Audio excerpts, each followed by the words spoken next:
Bonjour Yves Pasco. Bonjour Laurence Aubron. De quoi allez-vous nous parler ce matin Yves Pasco? Je vais vous parler d'une maladie. Donc l'édito médical promis la semaine dernière. C'est bien ça. Alors quelle est cette maladie? Eh bien, c'est une maladie qui s'attaque au système nerveux de l'Union européenne, c'est-à-dire le Conseil européen, et qui s'appelle le consensus. Le consensus, c'est la pratique par laquelle les chefs d'État et de gouvernement décident de prendre des décisions à l'unanimité.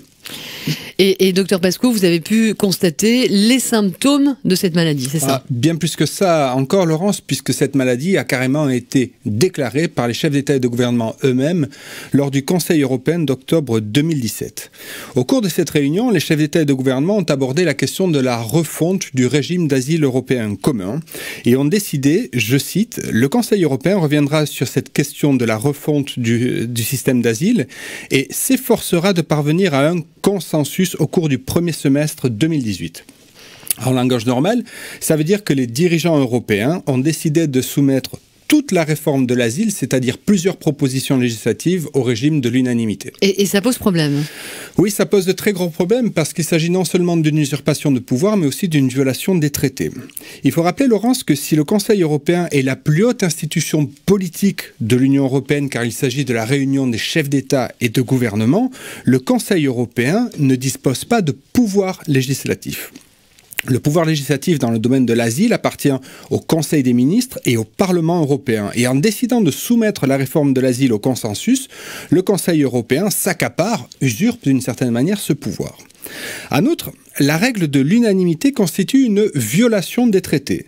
L'asile, tout comme l'immigration, sont régis par la procédure de codécision, c'est-à-dire que les textes qui sont adoptés par le Parlement européen à la majorité et par le Conseil des ministres à la majorité qualifiée, mais jamais à l'unanimité.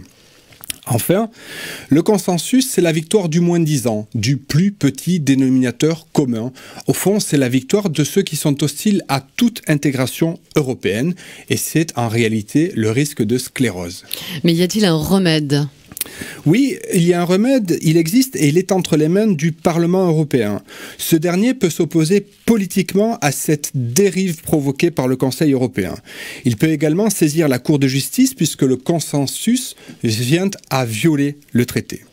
Mais quoi qu'il en soit, il est urgent que le Parlement européen intervienne dans le débat et qu'il se saisisse de cette question à défaut d'assister à une gangrène du système. Merci beaucoup Yves Pasco. Je rappelle que vous avez publié sur votre site internet europeanmigrationlaw.eu un article intitulé « Le Conseil européen ou la dérive du pouvoir » qui revient de manière plus approfondie sur le phénomène décrit aujourd'hui. Bonnes vacances Yves. Merci Laurence.